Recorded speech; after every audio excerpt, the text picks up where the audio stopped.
الحقيقة اللي جرى علينا كعائلة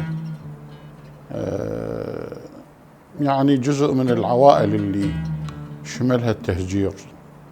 التهجير بدأ من يوم 6 نيسان 1980، وشملت قطاعات واسعة وبعناوين مختلفة، وإحنا شملنا القرار وصل لنا في يوم 23/4 بعد ما كان هنالك تهجير لعامة المجتمع العراقي وخصوصا الكرد الفيلية، لأنه القرار كان ما مشمول بس الكرد الفيلية وإنما أي شخص مخالف للنظام.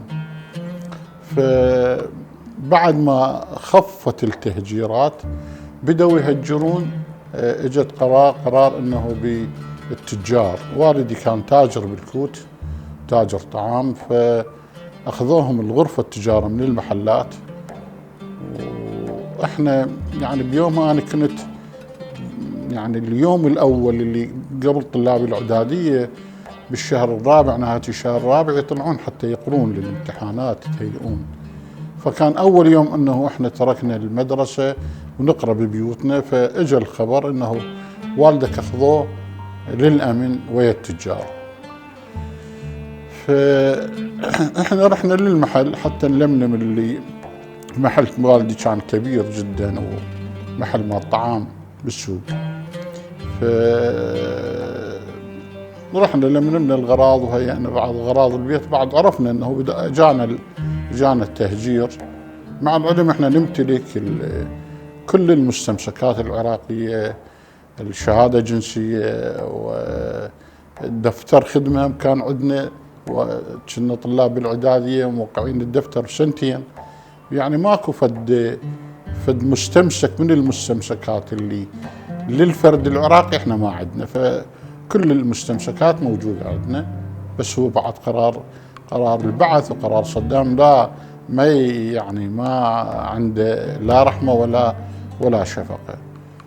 فإحنا لملمنا أغراضنا وهيئنا البيت ورتبنا وضعنا وحضرنا نفسنا. الساعة 2 بالليل اجوا الأمن وسيارتهم سيارة حمل. فبوقتها قمنا ننقل قسم من غراضنا ناخذهن ويانا. فأتذكر موقف لأحد الجلاوزة البعثيين، فكنت أطلع بغراض البيت، يعني نطلع احنا. فقال وين ماخذيهن؟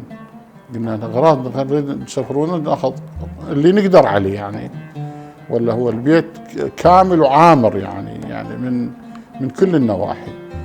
قال أنا ذني مو غراضكم، ذني مو لكم. قلت له عاد من؟ قال ذني مال حزب. قلت له يا حزب غراض بيتنا. قال لا مال حزب بعد، مو غراض بيتكم.